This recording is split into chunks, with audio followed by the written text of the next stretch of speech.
going to talk about another method for solving systems of equations. This time the method I'm going to be using is called elimination.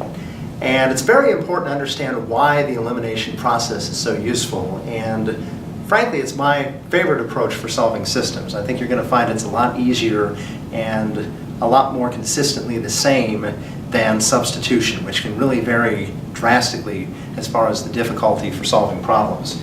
If you take a look here, I have the following system of equations. And if I was going to use substitution, for example, let's say I wanted to solve for the x variable here. Okay? I would have negative 2x plus 5y equals 11. I could subtract 5y from both sides.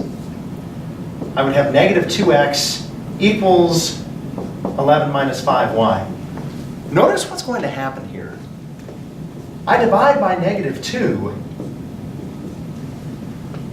11 divided by negative 2 is a decimal, or a fraction. Negative 5 divided by negative 2, again, is a decimal or fraction. I don't want to have to substitute negative 5½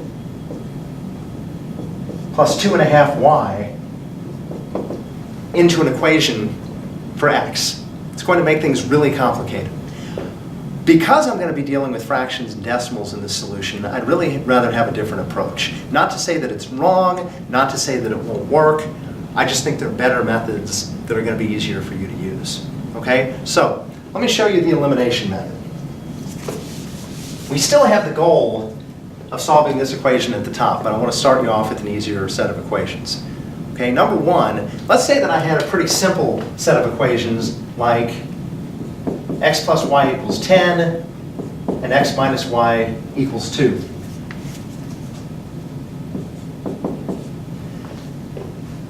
At some point, somebody developed a process called elimination, and it's based on the idea that in an equation, both sides are equal to each other. You know that you're allowed to add the same value to both sides of an equation.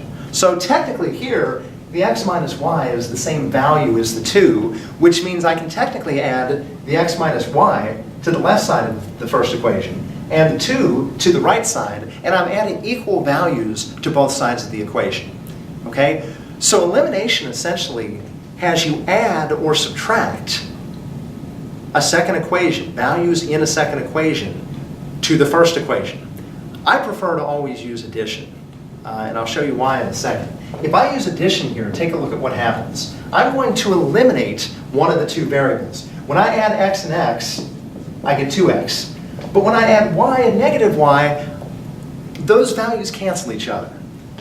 I don't have a y left anymore. And I end up with a really simple equation that says that 2x is equal to 12, telling me that my x value is 6. We saw in the previous video that now I can take that 6 solution and I can substitute it back into my original equation. 6 plus 4 equals 10, and I then know that my y value is equal to 4. Very quick, very easy. The challenge here is that either I have to have two of the same values with opposite signs so that when I add the equations, that variable cancels, or I can also subtract the two equations and cancel a variable. So if I had x plus y is equal to 10, and I had x minus y is equal to 2, I could also subtract the equations, subtracting the same thing from both sides. X minus x is 0. The x's cancel now because I'm subtracting the same value. Y minus negative y. And you really have to watch your signs here. I make a lot of mistakes when I use this approach. I really don't like subtracting. But y minus a negative y, same thing as adding. I get 2y.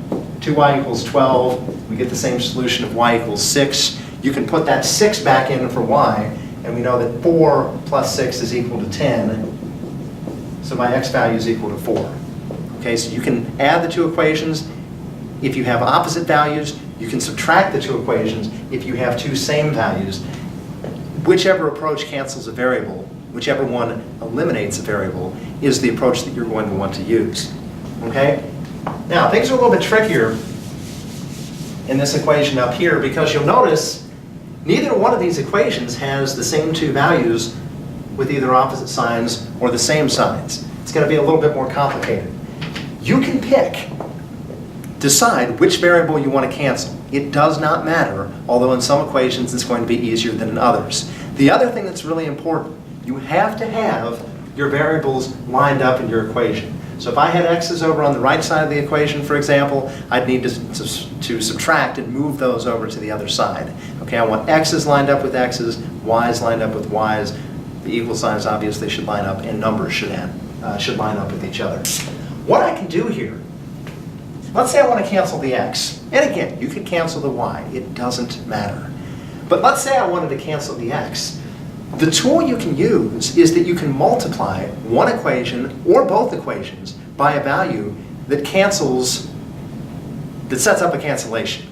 So for example, the least common multiple of 3 and 2 is 6. Okay? What I would like to have then is a 6x and a negative 6x. Because when I add those together, those will cancel. And I can multiply 3 and 2 by something to get 6. Which is why I use the least common multiple. Okay? Hopefully you know about equation solving, that you can take the entire equation and multiply any equation by whatever value you want. So if I want to get a 6 out in front of this x here, I can multiply this entire top equation by 2. If I want to get a negative 6 in front of this equation, I already have a negative in this case, but I would need to multiply this entire equation by 3. I'm going to get two new equivalent equations. Kind of like if I take 1/2 and I double both parts and I get 2/4, and that's an equivalent fraction. A little bit similar to that. You just need to be careful. Make sure you distribute that every value gets multiplied by 2 in this top equation. I get a new equation of 6x plus 8y equals 36. In the second equation, make sure that everything gets multiplied by 3. I get negative 6x, I get 15y, and I get 33. And check it out. I have opposite signs with the same value here, so I'm going to add the equations to cancel, and look at what happens. The x's get eliminated, which is why this is called elimination. 8y and 15y add up to 23y. And over here, this is going to add up to 69. Okay? If I divide both sides by 23, I find out that y is equal to 3. At this point, I'm a step away from being done. All I have to do is substitute that y value back into any of these equations, whichever one I think is easiest. We've got positive values here, that looks pretty easy. I'm going to substitute back into the first equation. Okay? So I have a 3x. 4 times y is 3. So I'm going to take 4 times 3 and get 12. Whole equation equals 18. I can subtract from both sides. I get 3x is equal to 6, and that means that x is going to end up equaling 2.